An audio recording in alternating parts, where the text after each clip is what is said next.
എല്ലാ ചങ്ങാതിമാർക്കും ഒരു കിടുക്കാച്ചി നമസ്കാരം ആയിക്കട്ടെ. ഇന്ന് നമ്മളൊരു കിടുക്കാച്ചി ആയിട്ട് കേട്ടോ. മത്തിയാണ് നമ്മുടെ ഹീറോ ഇന്ന്. മത്തി എന്ന് പറഞ്ഞാൽ നമ്മുടെ മലയാളികളിലൊക്കെ ഒരു വികാരം തന്നെയാണ്. ആദ്യം മത്തി കഴുകി വൃത്തിയാക്കിയ മത്തിയിലേക്ക് ഇച്ചിരി ഇഞ്ചി വെളുത്തുള്ളി പേസ്റ്റും അതിലേക്ക് ഇതുപോലെ ഉപ്പങ്ങ് വാരിങ്ങ് വിതറിയ ശേഷം അതിലേക്ക് കുറച്ച് വിനാഗിരി ഒഴിച്ചു കൊടുക്കുക. ഇതുപോലെ വിനാഗിരി ഒഴിച്ചു കൊടുക്കുക. ഒഴിച്ച ശേഷം മുളക് പൊടി, കാശ്മീരി ചില്ലി പൗഡർ കേട്ടോ, കാരണം അധികം എരിവ് ഉണ്ടാകാൻ പാടില്ല. അതുകൊണ്ട് നമ്മൾ കുറച്ച് കാശ്മീരി ചില്ലി പൗഡർ വാരി വിതറിയ ശേഷം കുറച്ച് മല്ലിപ്പൊടിയും കൂടെ ഇതുപോലെ അങ്ങ് വാരി വിതറിയ ശേഷം ഒരു ഇച്ചിരി മഞ്ഞപ്പൊടി അങ്ങ് പേരിനങ്ങ് കിടക്കട്ടെ. ഇതെല്ലാം ഇട്ട ശേഷം ഇവനെ ഒന്ന് സെറ്റാകാൻ വേണ്ടി നമ്മൾ ഇച്ചിരി മൈദ അങ്ങ് ചേർക്കുക. എന്നിട്ട് രണ്ട് കറക്കൊക്കെ കറക്കിയിട്ട് ഇവനെ അങ്ങ് നല്ല രീതിയിൽ അങ്ങ് മിക്സ് ചെയ്യുക. ഇതുപോലെ മസാല മത്തിയിലങ്ങ് പിടിപ്പിക്കുക. മത്തിയിലങ്ങ് പിടിപ്പിക്കുമ്പോൾ തന്നെ നമുക്ക് കാണുമ്പോൾ തന്നെ കൊതിയാവുന്നില്ല എല്ലാവർക്കും. മത്തി നമ്മുടെ ഒരു വികാരം തന്നെ, എന്നാ പറഞ്ഞാലും അത് കാണുമ്പോൾ തന്നെ നമുക്ക് എല്ലാവർക്കും ഒരു വികാരം ആവും അല്ലേ?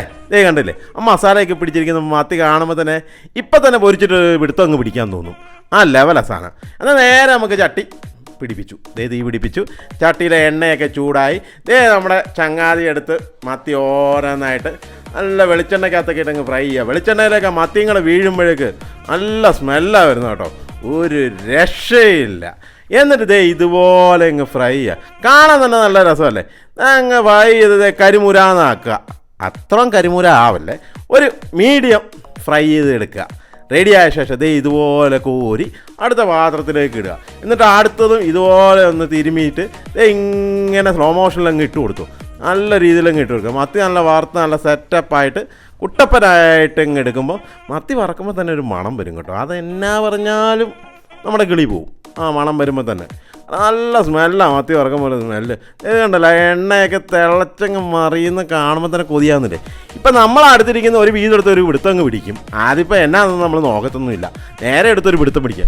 ആർക്കായാലും ഒരു കൊതിയൊക്കെ വരും. അപ്പോഴേക്കും നമുക്ക് നേരെ അടുത്ത് ഉരുളിയിലേക്ക് ഇച്ചിരി വെളിച്ചെണ്ണയൊക്കെ ഒഴിച്ചു കൊടുത്ത ശേഷം ആദ്യം ഉലുവ കുറച്ച് കടുകും കൂടെ ഇട്ടങ്ങ് പൊട്ടിക്കുക. ഇതുപോലെ അങ്ങ് പൊട്ടിച്ചോ. പൊട്ടി അങ്ങ് തെറ്റായി വരുമ്പോഴേക്കും അതിലേക്ക് നമുക്ക് ഇഞ്ചി, വെളുത്തുള്ളി, പച്ചമുളക്, കറിവേപ്പില ഇതെല്ലാം കൂടെ ഇട്ടങ്ങ് അതിൻ്റെ അകത്തിട്ട് മൊത്തത്തിലങ്ങ് വരട്ടിയെടുക്കുക. ഇതുപോലെ വരട്ടുക. നല്ല വരണം അങ്ങ് ഉലർത്തിയെടുക്കണം കേട്ടോ. ഉലർത്തുക എന്ന് പറയും, വരട്ടുക എന്ന് പറയും, പല രീതിയിലും പറയാം. അത് നിങ്ങളുടെ ഇഷ്ടം. നിങ്ങളങ്ങ് നല്ല രീതിയിലങ്ങ് ആക്കിയ ശേഷം ഒന്ന് കളറായി വരുമ്പോഴേക്കും അതിലേക്ക് കുറച്ച് സവോള ഇതുപോലെ നീളത്തിലരിഞ്ഞ സവോള അങ്ങ് ഇട്ട് കൊടുക്കുക. അതും ഇതുപോലെ അങ്ങ് ഉലർത്തി ലെവലായി വരുമ്പോൾ ഇച്ചിരി മഞ്ഞപ്പൊടി ഇട്ട് കൊടുക്കുക.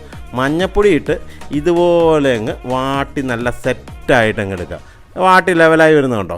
വാട്ടി ലെവലായി വരുമ്പോഴേക്കും അതിലേക്ക് ഇച്ചിരി മല്ലിപ്പൊടി ഇട്ട് കൊടുക്കുക. മല്ലിപ്പൊടിയും ഇതുപോലെ റോസ്റ്റ് ചെയ്യുക. റോസ്റ്റായി കഴിയുമ്പോഴേക്ക് ഇതിൻ്റെ അകത്ത് കാശ്മീരി ചില്ലി പൗഡറും സാറാ പൗഡറും കൂടെ ഞാൻ മിക്സ് ചെയ്ത് ഇട്ട് ഇതുപോലെ വരട്ടി. നല്ലവണ്ണം മസാല വേവിച്ചില്ലെങ്കിൽ ഒരു മസാല ഒരു കുത്തപ്പുണ്ടാവും, ഒരു കുത്തൽ. ആ കുത്തൽ മാറ്റാൻ വേണ്ടി ഇച്ചിരി ഉപ്പും കൂടെ ഇട്ട് അങ്ങ് വളർത്തിയെടുക്കുക. ഇതുപോലെ റോസ്റ്റാക്കി എടുക്കുക. ഇപ്പം നല്ല സ്മെല്ലാണ് വരുന്നത് കേട്ടോ മസാല കേട്ടോ. വേറെ ലെവലായി സംഭവം റെഡി ആയി കഴിയുമ്പോൾ അതിലേക്ക് ഇച്ചിരി കുടംപുളിയും കൂടെ അങ്ങ് ചേർക്കുക. എന്നിട്ട് ഇതുപോലെ ഒരു 2 കുപ്പി വെള്ളം അങ്ങ് ഒറ്റ ഒഴിച്ചു, വാട്ടർ ടാങ്ക് പൊട്ടിക്കുന്ന പോലെ അങ്ങ് ഒഴിച്ചു. നേരെ ഇതിലേക്ക് അങ്ങ് മറിക്കുക.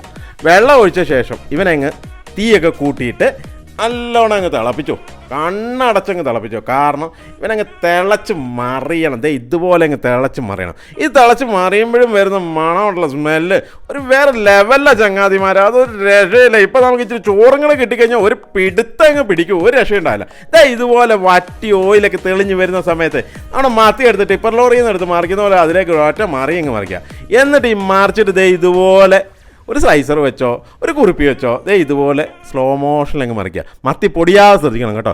ഒന്ന് കൊതിപ്പിക്കുക കേട്ടോ നിങ്ങൾ കേട്ടോ, ഒന്ന് കൊതിച്ചോ എന്നായാലും. എന്നിട്ട് ഇതുപോലെ സെറ്റാക്കി നല്ല മേസരി പണിക്കാർ വെക്കുന്ന പോലെ ഇതുപോലെ അങ്ങനെ തേച്ചങ്ങ് പിടിപ്പിക്കുക നല്ല രീതിയിൽ. ഇപ്പം ആ ഗ്രേവിയൊക്കെ തിക്കായിട്ട് ആ മീനിലങ്ങ് പിടിച്ച് മത്തി അങ്ങ് നേരെ ലെവലായി നിൽക്കുക. അപ്പോഴേക്കും ഇതിലേക്ക് ഇച്ചിരി കായപ്പൊടിയും കൂടെ ചേർത്തു. കായപ്പൊടി ചേർത്തെന്ന് പറഞ്ഞാൽ എന്നെ തല്ലാൻ പറ്റില്ല. ഒരു കാലയ്ക്ക് ആദ്യം കായപ്പൊടി ചേർത്തതിന് ഭയങ്കര ഇടിയായിരുന്നു. ഇന്ന് പറഞ്ഞ പോലെ കായപ്പൊടി ചേർക്കുമ്പോൾ വേറെ ടേസ്റ്റാണ്. അത് ഉണ്ടാക്കി നോക്കിയ ശേഷം അഭിപ്രായം പറയണം കേട്ടോ.